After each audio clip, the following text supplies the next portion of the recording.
The year was 2002. Coming out of the 90s, things were not looking good for Superman. In the comics, he died. In the movies, well, we don't usually talk about Superman 3 or 4. And in video games, Superman floundered with the notorious debut that was Superman 64.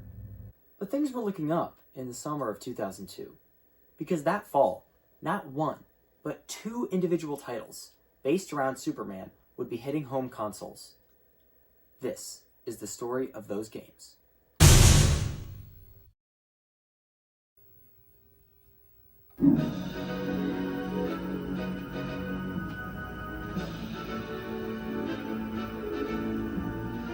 Superman Shadow of Apocalypse was developed by Infogrames Sheffield House on September 24th, 2002, and was published by Atari.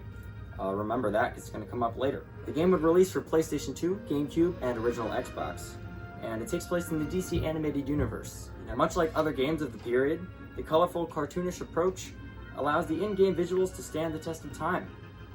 Action animations feel fluid and energetic overall, and pre-rendered cutscenes in Shadow of Apocalypse perfectly capture the spirit of an episode of S-TAS, with both a lively 3D rendering of the 2D Bruce Timm style and a full voice cast making their return for the project. Target identified as Kryptonian. Commence firing.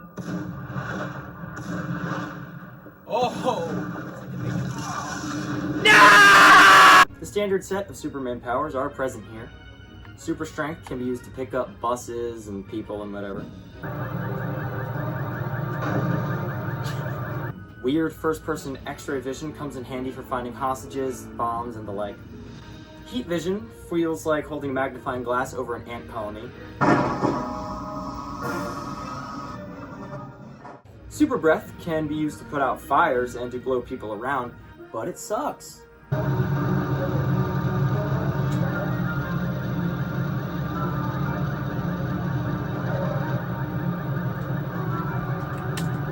Overall, Big Blue's power set is very functional, if not a little bit clunky, but certainly one power stands out above the rest: flying. Shadow of Apocalypse manages to make flying feel graceful and magical, evoking a sensation much akin to that of Richard Donner and Christopher Reeve's 1978 film. Flight is fun for traveling great distances, dancing around in the air, and bashing into enemies at bullet speed, but it can be difficult to move over small distances with caution. Similarly, a lack of camera control renders Superman's ground movements extremely awkward. Melee combat really suffers here. Punches feel pretty awkward and disconnected from the rest of Superman's power set. After just a few levels in the game, you will quickly realize that the easiest and most fun way to defeat enemies in combat encounters is to spam either the heat vision blasts or to just ram into them at full speed from the air. Melee combat does have one gargantuan strength over the other Superman games, however, and that is that you can do that in this game. That's a big point in the combat column. Overall, for an early 2000s brand tie-in game, Shadow of Apocalypse is a joy, and any fan of Superman will have a great time playing it if they can look past the awkward camera controls and Help, Superman! Superman! Can you help? But more importantly, on a more personal note, this game, I don't have it. I do have it. I thought I lost it. Okay, I need this. More importantly, on a more personal note, this game means a lot to me because it was the first Superman game I ever played, and I remember the day I got it, it was my birthday, probably like 4 years ago, something like that, and I was looking up, like, why are there no Superman games? Because there weren't any on my brother's PS4, and I found this one on the PS2 online, and I was so excited about it, and I asked my mom to get it for me for my birthday, and my poor mother, my sweet poor mother, who I love very much and I'm very grateful, she seemingly purchased this off of Amazon, because that's the only place that she knows to shop. So I have a gorgeous copy of it. I mean, it's like beautiful. I don't know why I'm pretending this isn't in front. It's like perfectly intact, and the artwork looks great, and there's a manual inside. I actually have Harry Potter Quidditch World Cup in here right now, but yeah, so it means a lot. My mom, I think, spent probably $75 on this, and the game's worth $8. But I was really grateful, and I didn't have the heart to tell her. So yeah, it looks really great. And yeah, I just love this game a lot. I never actually beat it because the parasite boss fight was like impossible. I'm just doing something wrong clearly, but yep.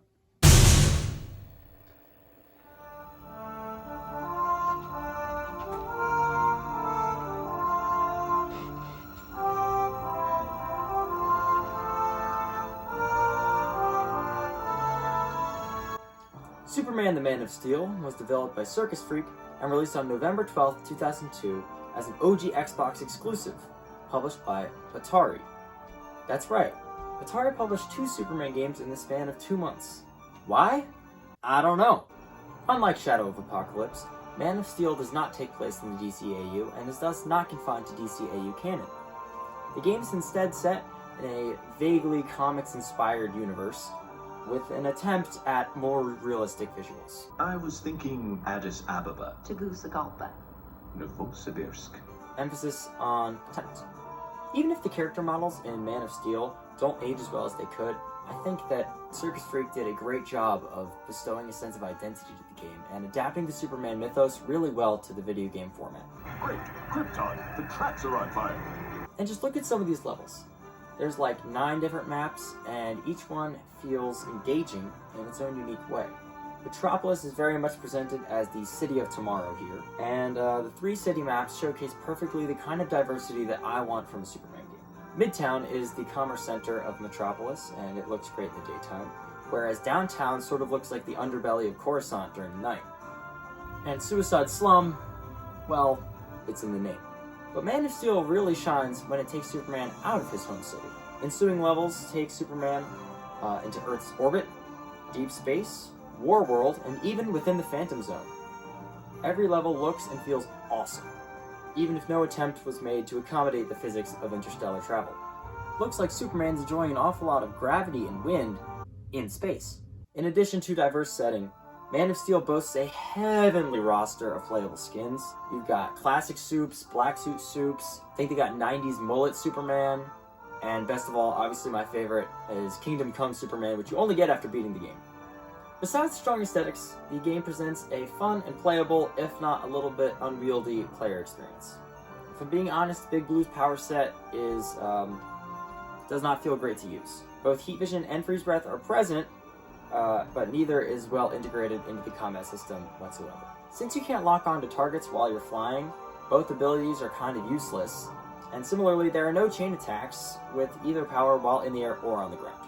In fact, Superman is barely operable on the ground at all. But I digress.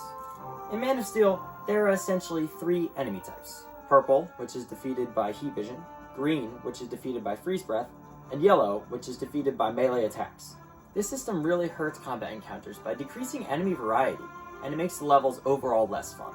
I would also be remiss not to mention the fact that the story in this game is, at best, cobbled together, and the writing is, at times, laughable. You better not be lying, Luther.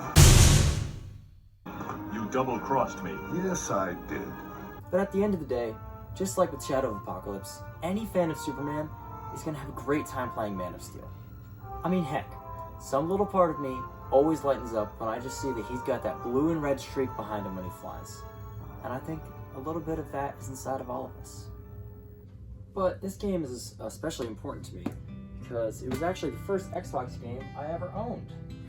I, for years, have wanted to play this game and never really had enough money to make the ridiculous investment of purchasing the game and then also buying, an entire Xbox just to play it. But in the end, that's exactly what I did, because I'm weird. My Aunt Rebecca and Uncle Matt got me this for Christmas this year, but on December 26th, I did in fact order an Xbox off of Mercari with some money that I had scrounged up, and this was the first game I ever played on there. And I've since kind of expanded a little bit, as you can see up there. So it's a great console, and this is a great game, and I'm really grateful that it was given to me.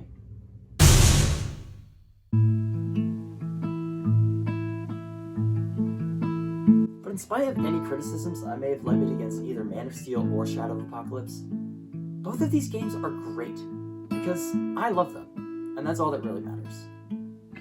2002 was an amazing year for Superman fans, and I hope that whatever year you're watching this from is just as good.